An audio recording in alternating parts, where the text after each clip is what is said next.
everybody. How you going? I'm Dr. Kirsten Hunter. This is Psych in Your Car, and a very dear, gorgeous creature asked me to do a Psych in Your Car on long distance relationships, and happy to do that. So first of all, I've got a little bit of experience. My beautiful Jon and I got together with us being from different parts of the world and long distance to start off with. We connected and then we were in different places and then we reconnected. So I've got a bit of a clue, but it's pretty tricky. It's really tricky because I think with long distance relationships, you've got logistics that are holding you apart, and often the distance can trigger our insecurities enormously. It's very difficult. So I think the first point, 4 points I thought I'd cover. First point is your level of commitment. It's okay if you don't know what's going on between you. That's absolutely fine. But that's obviously going to mean that we're less secure in being able to manage that long distance relationship if we're not sure where the other person's at, and we might be seeking more reassurance. So that's tricky. If we're both feeling quite clear in our commitment together, then obviously we're prepared to put in the hard yards and to work through that relationship until you can be together again. So first of all, that's a really tricky one to work out if you're on the same page or not. The second is communication, big one, and that is basically where we go wrong with communication. It's kind of two things. First of all, we do a lot of assumption. We don't actually put forward what we clearly are needing ourselves or what our concerns are, what's happening for us. We assume the other person is understanding us, or we think that we understand the other person and we haven't checked our understanding. So it's kind of like being a co-pilot, you know, red light, blue light, blue light. You need to over communicate and just check your understanding.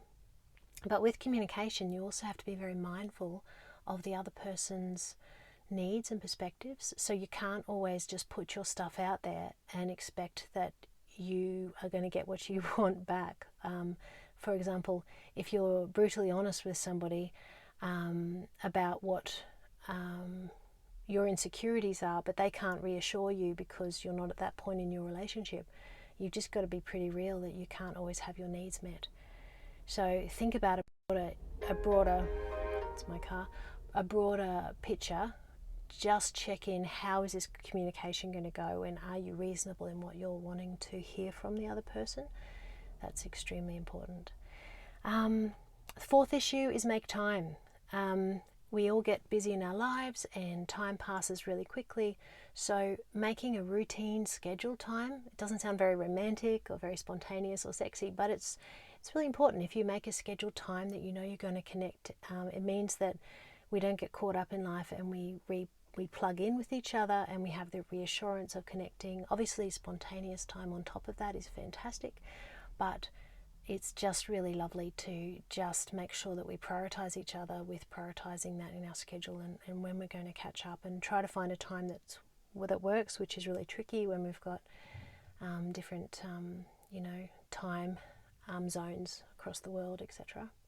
And the last one I really love, and that is make talking points.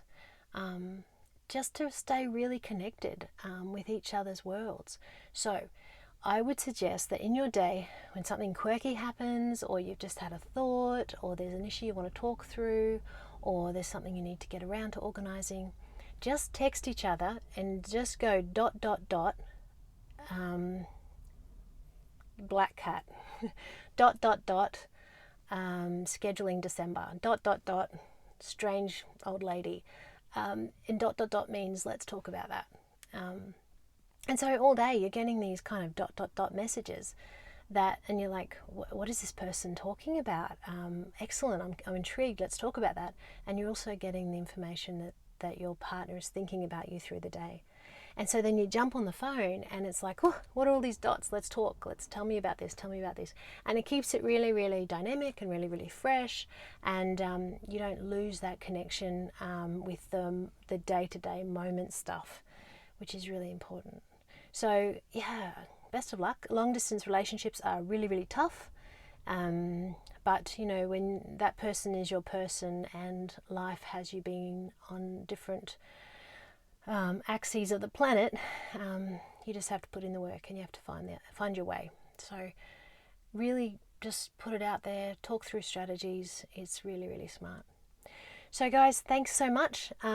Obviously I've got the Signposts for Living book series if you want to jump on. That's basically, it's a psychologist's brain put out in books, and that's fantastic. You can find Signposts for Living everywhere, and they're doing really great, and I'm getting great reviews. I'm getting great reviews for this Psych in Your Car too, which is really nice. So if you want to catch me, KirstenHunterAuthor.com. Facebook and Instagram, Kirsten Hunter Author, and Twitter, Kirsten Hunter AU. So thank you guys. I'll catch you later. Bye.